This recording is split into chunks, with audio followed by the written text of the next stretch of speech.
afternoon. My name is Cassie Gonzalez. I'm a family nurse practitioner in Arkadelphia. And in 2013, Dr. Ronald Scott Exum and I opened a family practice clinic, but a little bit different.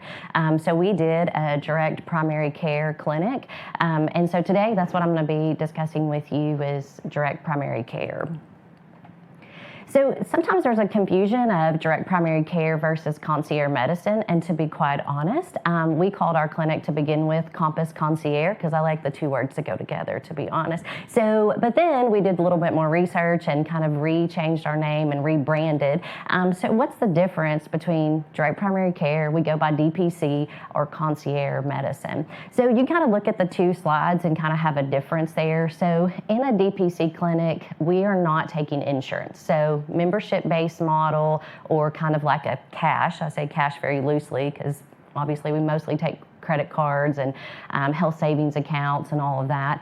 But then on a concierge plan, there's a retainer fee that usually is a little higher, but they're also billing insurance. And everybody does that a little bit different on how they take the insurance or what's included into that. But so that's the big significant difference. Typically in a direct primary care clinic, very locally owned, operated, just like mine is, and we kind of pop up around the country, and I'll show you some more slides of that later. Sometimes in our concierge medicine, maybe they're owned or have an interest in a larger group, like MDVIP is one of the most commonly used. But in our DPC clinic, we do a lot of cash pricing or wholesale pricing of labs and procedures. So we pass those direct prices on to the patient. Sometimes in concierge practice, it's a little bit different because they're going to bill the insurance and not necessarily do that because of the rules of Medicare, Medicaid, and commercial insurance. So what is this DPC clinic? So it's a real simple definition. So really, it's just the patient, the provider, and this direct relationship. So we cut out co-pays, deductibles, there's no insurance claims, nothing's submitted. It's just a membership-based model. So seems very simple. But when we look at the old way that we do primary care, and I go back to primary care, but really, I mean, most of you are specialty in here, and you're still dealing with the same thing, or at least your office is, of like, who's in network, who's out of network, what's that CPT code, how do I file this, what's my deductible, my copay, my co-insurance? We're healthcare providers, and we think that's confusing, so much less to the patient who doesn't have really any knowledge of any of those really crazy words. They just know they have this insurance card, they don't understand how to use it. So in a DPC setting, we just have the provider, the patient, a pretty simple contract of the membership, and then we give them primary care. So, so in 2013, we decided to take that on in Arkadelphia, and so far we've survived. So this gives you a little map from DPC Frontier. They're a grassroots organization who is actually founded by a physician who's also an attorney.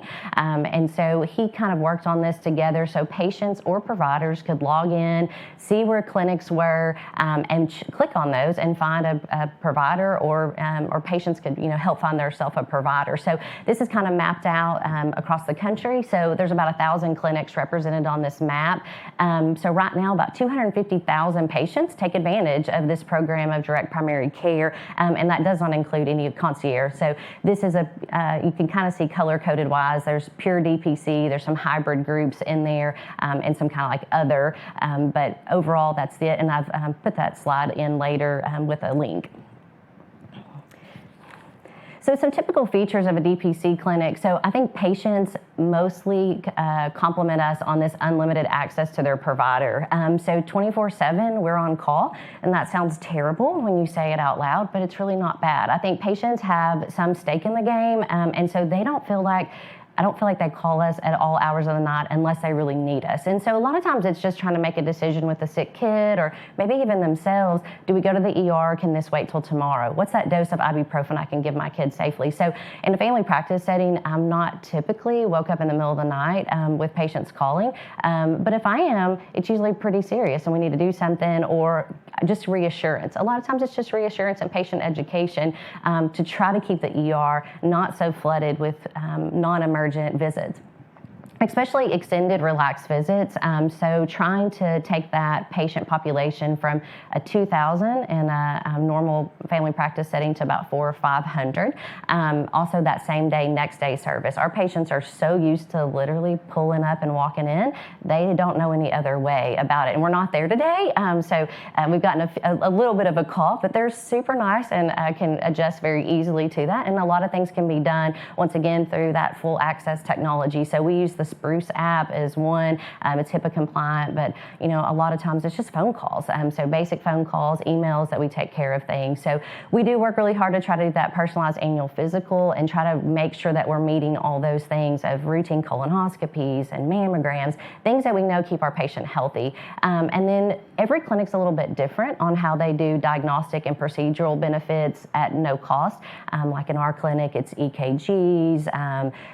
We do urinalysis for free. So anything that we can do that, kind of is a very low cost to us, we can pass on to that patient, that their membership kind of covers, we do that as well. Also wholesale labs and medications as well. So there's about 24 states that can dispense medications straight to the patient. So trying to get basic drugs like cholesterol medicines, hypertension medicines to that patient, when they walk out, they don't have to stop at the pharmacy. We're going to dispense that directly to them. So this year in legislative session, a bill was passed to allow Arkansas physicians and nurse practitioners to be able to dispense medicine.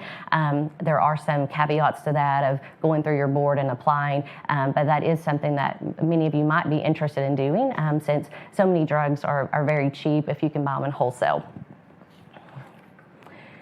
So this is an ad that we use for our patients just because sometimes it's just a simple graphic makes a whole lot of sense. So once again, just kind of reiterating some of those things that we do every day to be able to offer this membership base to the patient.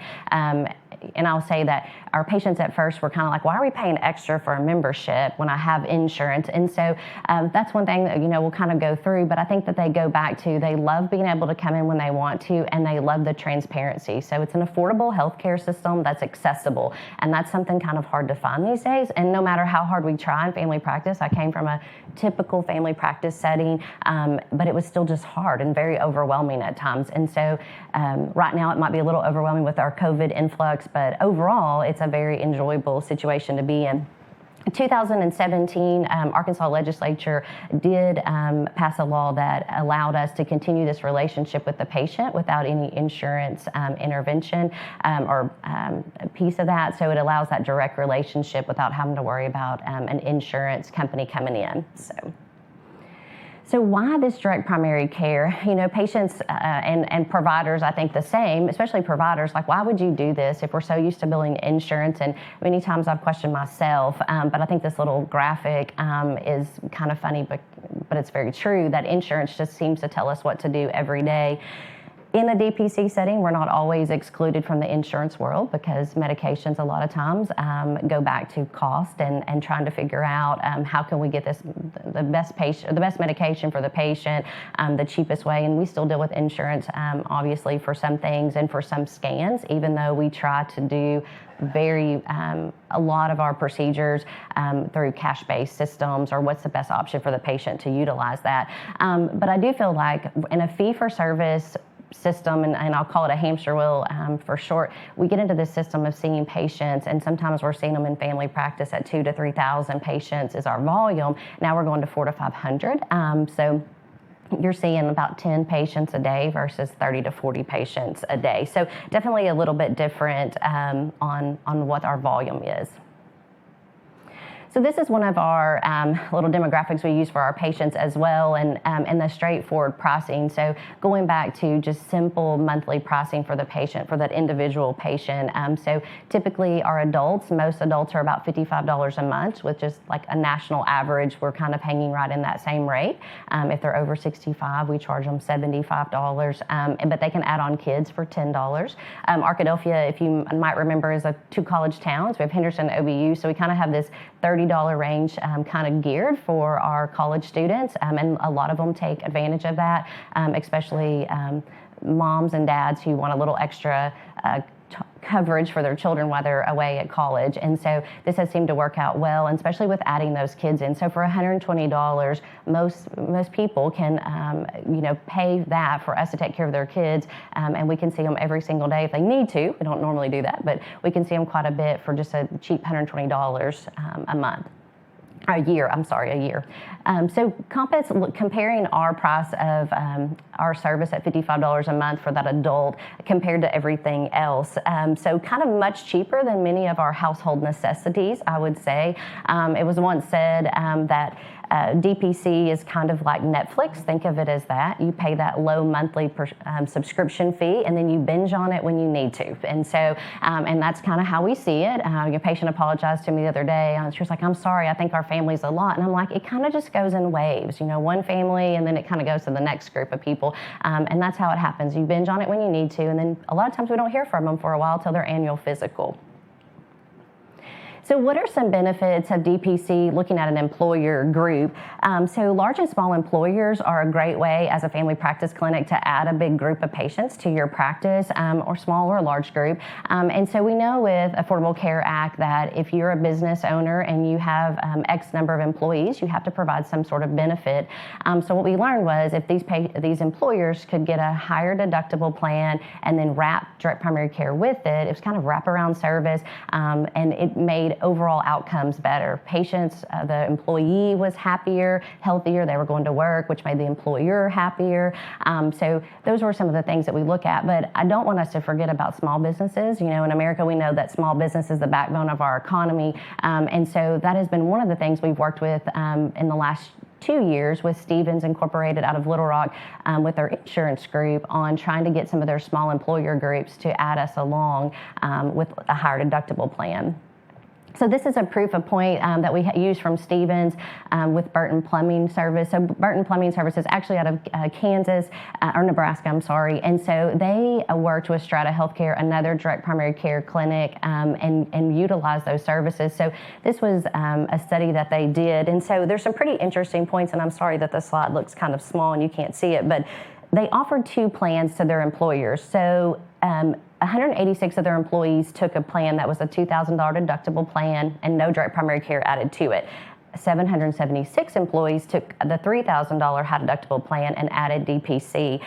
So you can see the overall cost savings throughout it, but I want to point out one of the biggest things is their overall medical cost for the DPC plan was $128, while their other plan was $401. So there's a significant savings with their direct primary care model that they did for sure, but also office visits. There were 373 office visits by their DPC. So those patients actually utilized their service, while we just saw 252 office visits out of the other group. And the same thing for ER visits. On the original plan, we had a lot more, about 3 times as many ER visits versus the DPC plan. So this is direct primary care in Arkansas. So you can see we're kind of scattered out. There's a little bit in Northwest Arkansas, some in Little Rock, and I'm always happy to see our little dot in Arkadelphia. So we would love to help you add on the DPC service, or you'd like to know more, we're more than glad to help you. I've listed some resources here, and I think they're all links that you can click on. And then this is my contact information. I'm more than happy to share any information that we have for direct primary care.